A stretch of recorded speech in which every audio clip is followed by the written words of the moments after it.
মাননীয় স্পিকার, এই যে চেয়ারটা আপনি দেখছেন, যেই চেয়ারে আমি এখানে বসছি আপনার সামনে মাননীয় স্পিকার, এই চেয়ারটি খুব কঠিন একটি চেয়ার মাননীয় স্পিকার। এই চেয়ারটি দেখলে মনে হয় বসতে খুব আরাম, আসলে মাননীয় স্পিকার মোটেও আরামের না।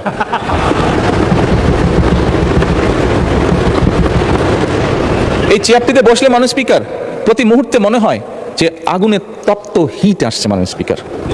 হাসার কিছু নেই, আমি যা ফিল করি আমি আপনাদেরকে তাই বলছি, মাননীয় স্পিকার, এই চেয়ারের থেকে উঠে দাঁড়িয়ে আপনার সামনে বক্তব্যে আমি হয়তো অনেক পপুলার কথা বলতে পারতাম, যেটাতে আরো অনেক বেশি তালি হতো মাননীয় স্পিকার, কিন্তু এই চেয়ার আমাকে বলে যে আমি সবসময় পপুলার কথা বলতে পারি না, আমাকে সেটাই বলতে হবে।